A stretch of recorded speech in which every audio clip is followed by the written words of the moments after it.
Howdy folks, this is Levi Kuhn at Kuhn Truck and RV, your Class B and B Plus RV specialists.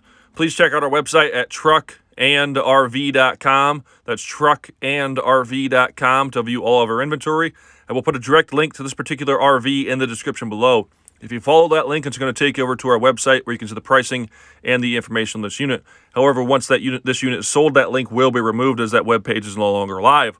We are a full-service dealer offering warranty as well as financing. If you have any questions on that stuff, give us a call in our office at 440-OHIO-RVs. That's 440-OHIO-RVS. Alrighty, folks, it's time for the inside portion of today's video tour. We are inside of this 2001 Xplorer 230XLT. We have 89,496 miles on this 2001 Explorer. Both front seats up here are cloth. Both front seats do swivel, and both front seats are still in good condition. We can make a smaller bed up here for a child. We're going to do so, but this is kind of like a jackknife sofa. It's going to come down. It's basically going to extend out to here. We'll then swivel this front chair. Then you can sleep across these two chairs. Again, that is going to be a smaller bed for a smaller person or a child.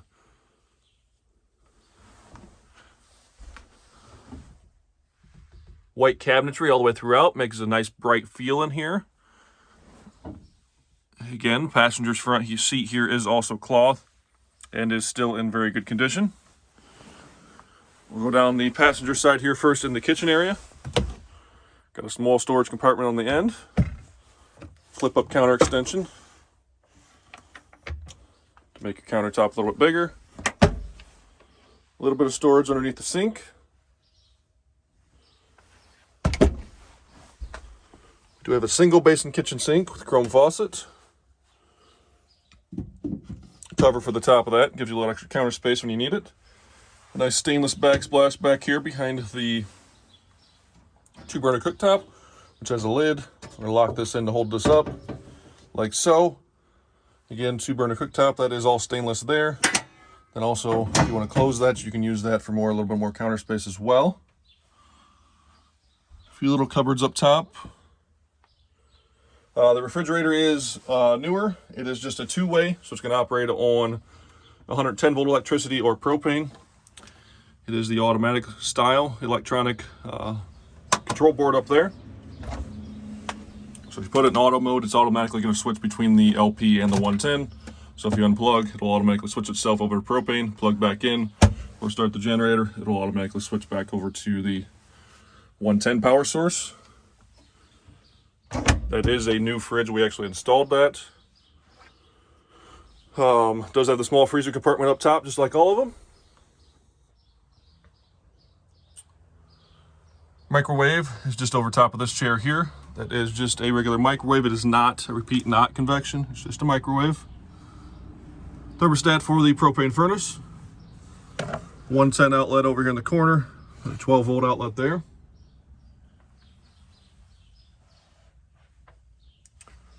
Propane furnace is located right here.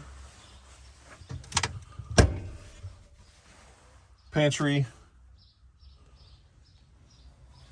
A lot of shelves in there. It does have the little peg holes, so if you want to adjust those shelves, you can adjust those shelves up and down wherever you'd like to have them, or take some out. Opposite that, on the driver's side, we do have the wet bath. You have a small vent here in the ceiling, light up here, shower head, mirror on the wall, bathroom sink. Going to use one valve for the sink as well as the shower head. You pull up on the stem there, I believe, to get the water to divert up to the shower head. Towel bar, access underneath the sink. Got your commode. You can sit on the commode or on the little bench there. Put your feet over here when you're taking a shower. This here is your shower pan. Shower curtain is right here. You're going to pull that. There's a track in front of the door here, so you're going to pull that across in front of the door so you keep the water contained in the shower and off of the shower doors. Back up here just a skosh. We do have a fantastic fan in the ceiling, so those do an excellent job of moving air throughout the coach if it's nice and cool. You can open some windows and get some airflow in here. 15.5-inch flat screen TV. Does have a built-in DVD player in that. This thing will slide out like so. And then you can turn the TV slightly. I'm not going to break it here with one hand. to be able to watch that either towards the front or the rear of the coach. So originally this model here would have had basically sofa beds on each side with an aisle down the center. It would have had basically a sofa or a couch here and then a sofa or a couch here. The previous owner had modified this. They just wanted a dedicated bed. So they filled in the center aisle with a couple boards, which is what it would have been intended to from the factory. It's just that you would have had to make the bed up and down every night. Originally from the factory, you would have used the back cushions, filled in the center aisle, and made one large bed, but it would have been something that you would have had to do on a nightly basis if you tore the bed down. And obviously the thin foam cushions on the sofa and the backs of the sofa wouldn't be nearly as comfortable as these mattresses. So the previous owner turned this into a dedicated bed. They just left it as a bed all the time, and they had these mattresses custom cut to fit in here. Going to be much more comfortable to sleep in the back of this than it would have originally been from the factory with the small thin foam cushions. If you wanted to change this back to the original factory conversion or configuration, you could do so. You just have to have somebody make you some foam cushions for the couch and then the backs of the couch as well. We do have the seat belts pulled out here just to show you that there are seat belts back here. If you chose to take it back to that factory configuration, there are 4 seat belts back here, as well as 3 in the front of the coach for a total of 7 seat belts. Personally, if it's just 1 or 2 people traveling this thing, you're going to like this much better. You can leave the bed made up and have a much more comfortable bed. These were custom cut. The corners are even tapered to fit in here very, very nicely. Back window is your emergency exit window. The red handles open that. You do not want to use that for any ventilation. If that window swings out, that's designed and intended to fall out. Don't ask me how I know. Those do fall and they will shatter. Both side windows are a crank out style, so you can crank those out. So if you want to get some cross ventilation back here, you can. Got a couple lights on the ceiling and a couple little shelves on each side. So you do use a window style air conditioner in these units. A little more convenient because if you have one go bad, you can just go to Walmart, Lowe's, Home Depot, Menards, whatever you have locally, and find an air conditioning unit that's the same size. It does take a little bit of work to change it out, but a little more convenient and easy that you can just walk in anywhere and buy an air conditioning unit and swap it out. This one is brand new. The one that was in here was not cooling properly, so we just went ahead and swapped it out for you. Do have storage on either side of that, which does go back in there pretty deep, down alongside that air conditioning unit.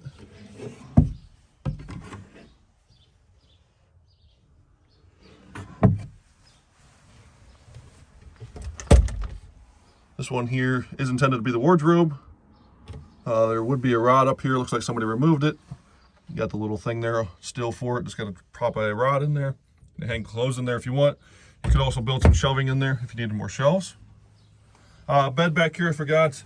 This thing is 74 inches here. I'm going to call that the length, 74 inches in length, and then 80 inches in width from the side to the side of the unit. 80 inches from there to there. So you could sleep crossways if you were taller and you needed more height, but you're going to obviously have the gap there in the center that you might fill a little bit. Intended to sleep north to south in this, but you could, if you are taller, you could sleep crossways. It is 80 inches crossways. Backing up again here, headroom. This thing is about right at 6 feet. People often ask me, how do I get a camper van for a taller person? Unfortunately, they just did not build too many camper vans back in the day. With taller headroom, 6'2", 6'3", sometimes certain ones you can find.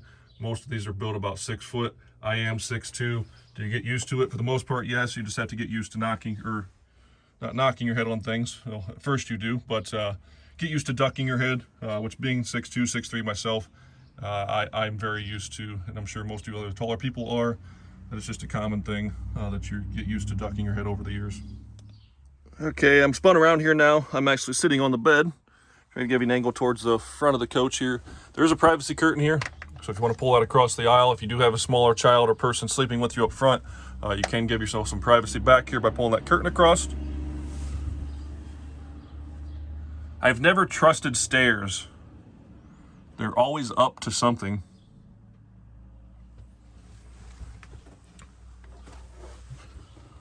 Again, white cabinetry all the way out makes this thing nice, bright, homey inside here. Overall, this coach cleaned up pretty nice. If you stick around for the outside portion of the video, the outside shined up very nicely. The interior is pretty decent. There's a few small wear and tear. The carpet's faded a little bit. through this main area where you come in and out, but not too terribly bad for the year. But overall, I'm going to call this thing an 8 to an 8.5. Pretty decent coach for a 2001. We do have a charging station up here, USB power ports, some storage in the overhead compartment up here over top of the cab. These guys here, you can actually put the front windows down, and you sit these on top of the window, and you can roll the window back up and actually have screened front windows. A couple of outlets in there. Over here is kind of our command center. Got the remote start, the top button here with Onan 2800 gasoline generator showing 571 hours. Our levels gauge is there. Our water pump switch. Our water heater switch. Up front, we're pretty much loaded up. Power windows, locks, tilt, cruise, power mirrors. It does have a newer radio. It does not have a CD player, but it does have a USB port. So you should be able to plug in your iPhone, iPod, Samsung, Galaxy, whatever you have, Droid products. Should be able to plug that in there and play your music off your devices. There is a switch here. It is standard in the Explorers. This is going to power the radio. You can either power it off of the engine battery or you can power it off the coach batteries. So if you're in this camping and you want to jam out, you can flip that on the house batteries, still be able to listen to that radio. The coach batteries are located underneath this step here. There are two brand new Group 27 batteries located underneath that step there. Battery disconnect is the little red key there. If you have any questions on this one, feel free to give us a call at Kuhn Truck and RV. Our new phone number is 440 Ohio RVs. That's 440 OHIO RVS. Alrighty folks, let's run around the outside of this 2001 Xplorer XLT 230. We are 21 feet from bumper to bumper. We have 6 brand new tires. This unit does not, I repeat, it does not have an awning on it. It is powered by the 5.9 liter V8 engine on the Dodge 3500 chassis. And this one's shined up very nicely on the exterior.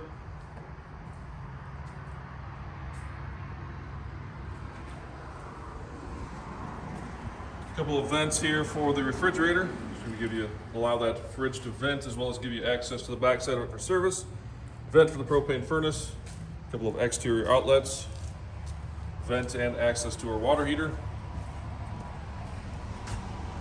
Storage compartments. Has a nice big slide out tray in it here. Shore power cord and freshwater hose are laying there.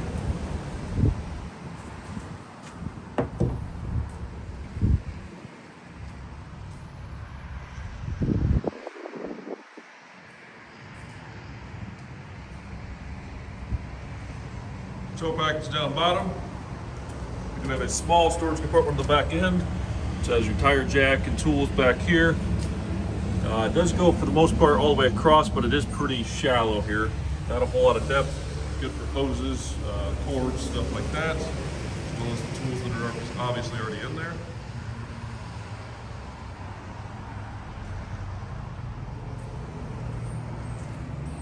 Behind door number 2 here is the Onan 2800 gasoline generator. The top portion of this compartment here is pass-through. It's not very high, as you can see light on the other side there if you had something longer, fishing rods, chairs, anything that's a little bit longer or bigger, but not real tall, you can shove across the top of there. A couple, this can be telephone and cable TV jacks. Shore power cord hooks up there. We'll fill our onboard freshwater tank here. City water connection. Light on this side, so if you're working in the dark, hooking up your hoses and stuff, help you out there. Gasoline tank. Gonna hook up our sewer hose here. And then in here is actually our valves. Top valve is gonna be black tank, bottom valve is gonna be gray tank. This does have an air compressor because it has air assisted suspension, airbag suspension on the rear. Looks like somebody tapped in a port there for filling tires or anything like that. And also our sewer hose storage.